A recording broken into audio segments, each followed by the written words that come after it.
Now, technology, as we said, has kept evolving to try and keep up with this changing medium. It has resulted in what we've come to know as convergence.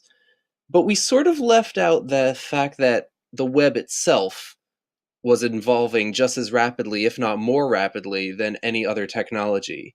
You could see in the video how they were already wrestling with some of these early ideas of the problems of communicating on an internet medium, an anonymous medium where time and space totally means something different than they ever had before.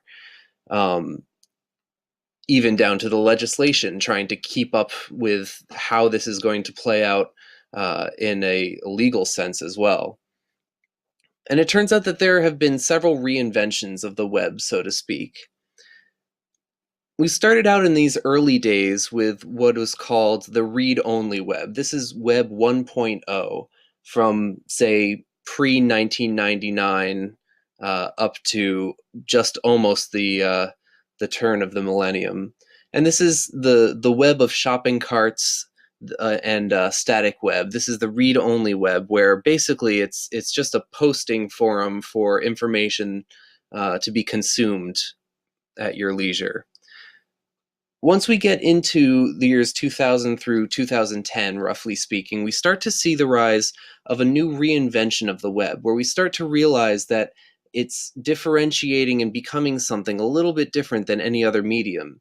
And this came with the idea of interactivity and social collaboration and sharing. This is Web 2.0, and we start to see the rise of, say, social media. But then we can go even further and see what many have posited as Web 3.0, 2010 to roughly, say, 2020. We're perhaps in the midst of this. And this is Web 3.0, in which artificial intelligence and machine learning start to become a focal point. One of the main tenets of this was the idea of closing the semantics gap.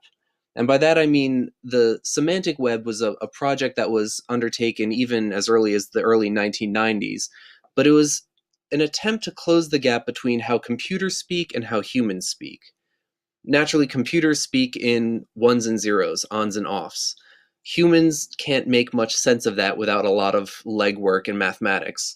So trying to find ways to get humans to communicate on an even playing field with computers, where computers can speak in a way that humans can naturally understand readily and quickly, has opened up the ability to create increased possibilities for artificial intelligence and communication between machines and humans, and what the machine is able to actually learn from humans through that shared language. And so we see indications of this already, from something as simple as Facebook learning your preferences to try and show you what things you want to see, to Siri being able to answer your questions in plain English, to the Internet of Things, where you might have a refrigerator that you can turn on from your parking lot, or you can have the thermostat in your house automatically sense where you are and what rooms need to be changed, and be connected to the internet to change according to the weather and what have you.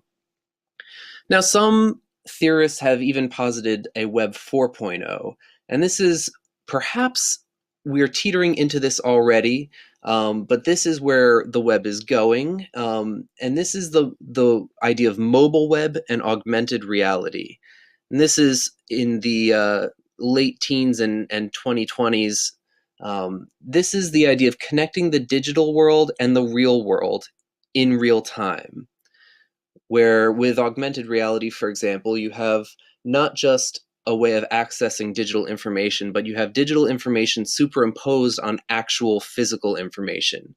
We saw early experiments in this with Google Glass, where you would put on a headset that would actually show you digital information, statistics, a 3D model that you could rotate around in front of you on the desk, real-time directions like a GPS that you see on the screen in front of your eye, uh, all superimposed on your physical landscape around you.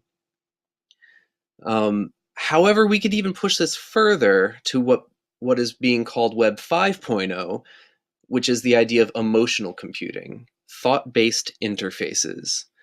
And so, if the first efforts were to try and close the gap between machines and humans, and digital space and physical space, this is the attempt to close the gap between the body itself and the way that it is accessing all of these converged spaces.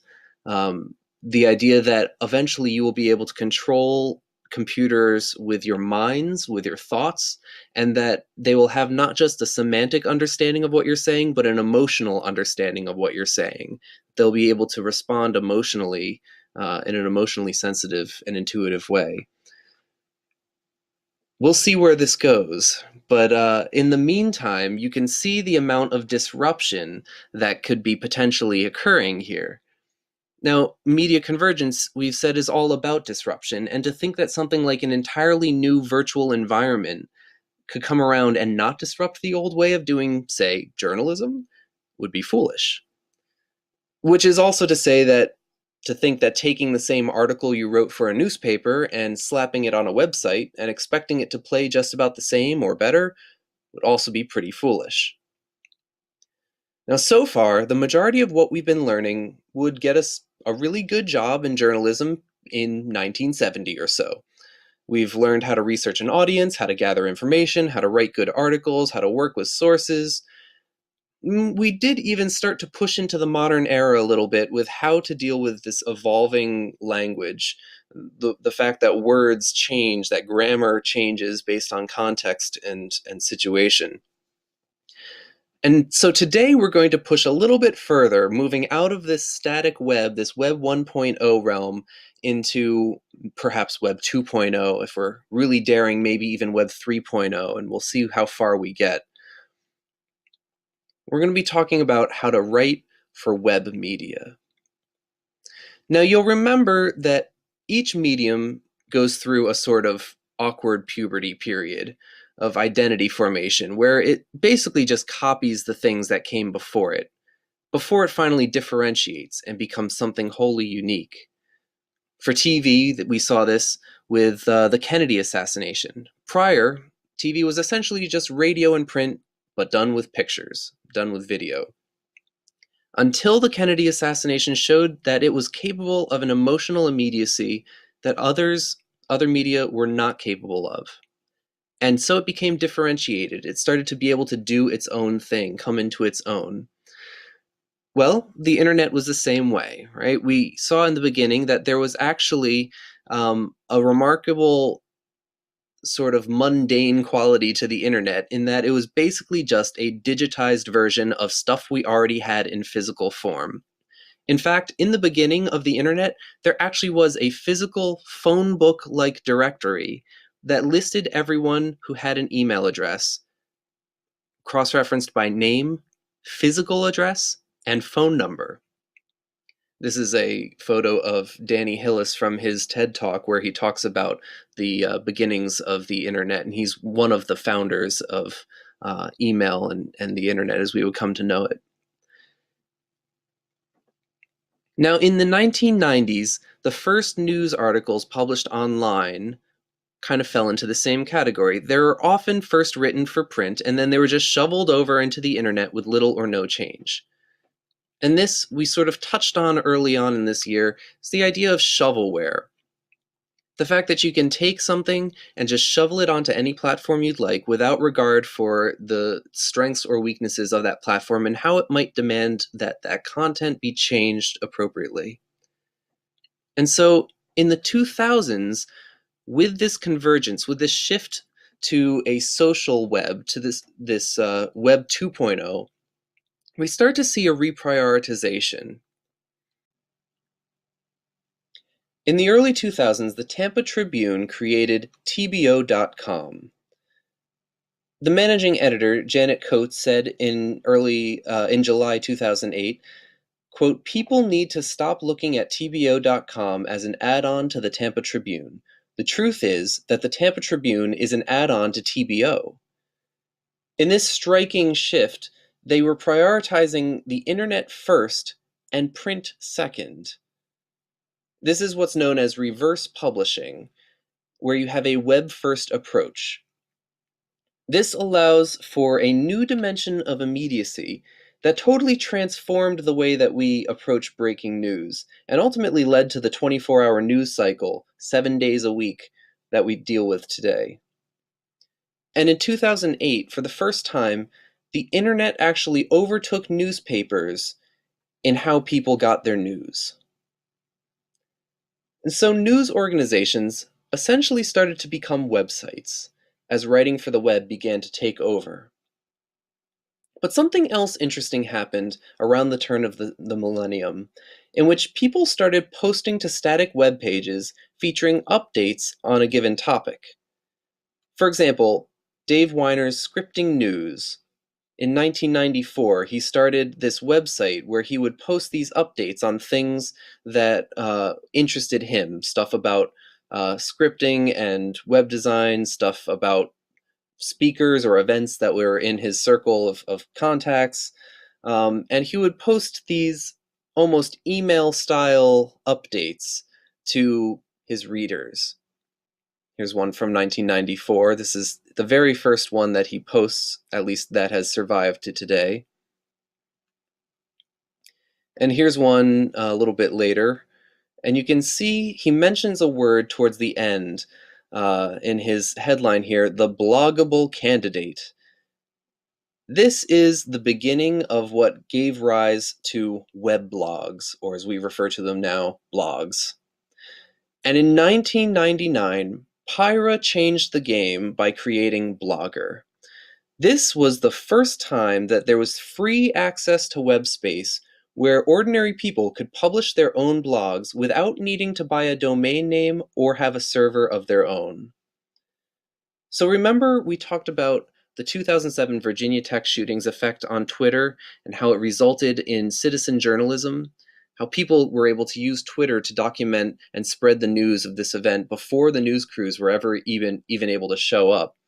Well, it turns out that this shift was actually just a new development, granted a monumental development, but just a new development on an already existing trend and transition towards citizen journalism that you can trace all the way back to this blogging movement, if not earlier.